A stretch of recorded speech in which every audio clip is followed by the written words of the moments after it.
رمضان کی تیاریوں میں گھروں کی صفائی صرف کچرے سے نہیں، غلاظتوں سے، گناہوں سے، عیاشیوں سے، آوارگیوں سے، ان تمام سے بچوں کو ٹائم ٹیبل بنا دو کہ بیٹا رمضان المبارکہ ہے، تمہاری یہ گیم کھیلنے کا وقت نہیں ہے، تمہاری یہ ٹی وی پر بیٹھنے کا وقت نہیں ہے، یہ سیریل اور فلموں کا وقت نہیں ہے، یہ سب چیزیں بند کرو۔ بچوں سے کہو کہ اللہ کا مہینہ آ رہا ہے، اس لیے کہ میرے آقا نے فرمایا قیامت کے دن جس کے خلاف رمضان کھڑا ہو گیا اسے جہنم میں جانے سے کوئی بچا نہیں سکے گا۔ یاد رکھو آپ، جس کے خلاف رمضان اور قرآن کھڑے ہو گئے حضور فرماتے ہیں اس کو دوزخ میں جانے سے کوئی بچا بھی نہیں پائے گا، اور جس کی شفاعت کے لیے کھڑے ہو گئے تو پھر وہ جنت میں جا کر رہے گا۔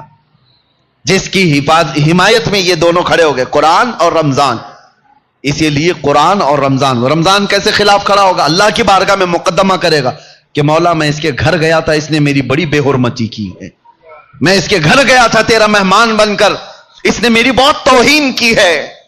رمضان کے مہینے میں دن کے وقت کھانے پینے والے کے متعلق کہا گیا ہے ایک روزہ چھوڑنے کا عذاب 600 سال تک وہ دوزخ میں رہے گا۔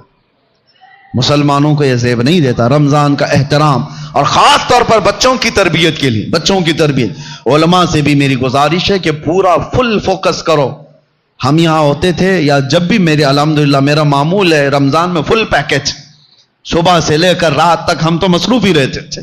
وجہ یہ ہے کہ ان کو شیطان کی وہ ڈالی ہوئی عادتوں کی طرف نہ بھیجا جائے۔ ایک مہینہ تو ہے جو اللہ تعالیٰ نے شیطان سے آزاد کر کے دیا، اس میں اگر دل کو پاک نہیں کیا تو پھر کب پاک کرے گا؟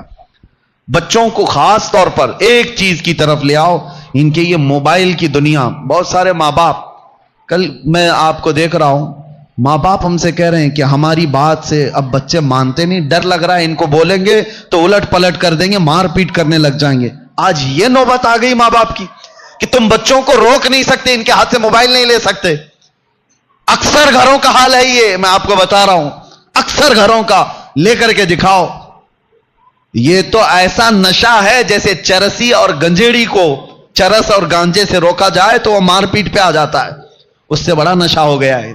رمضان بہترین مہینہ ہے ان کی تربیت کے لیے، سب لوگ یہ عہد کرو، ان سے کہو ٹھیک ہے موبائل تمہارے ہاتھ میں رہے لیکن اللہ سے ڈرتے ہوئے کبھی بھی گندی تصویریں تو دور کی بات ہے، تمہیں گیم کھیلنے کی بھی اجازت نہیں ہے، اپنے آپ کو انٹرٹینمنٹ کے لیے، وقت ٹائم پاس کرنے کے لیے نہیں ہے۔ اور اعتکاف میں جانے والے جو موبائلوں کے ساتھ اعتکاف کرتے ہیں وہ کیا بھلا اعتکاف کر رہے ہیں، ساری دنیا لے کر کے بیٹھتے ہیں۔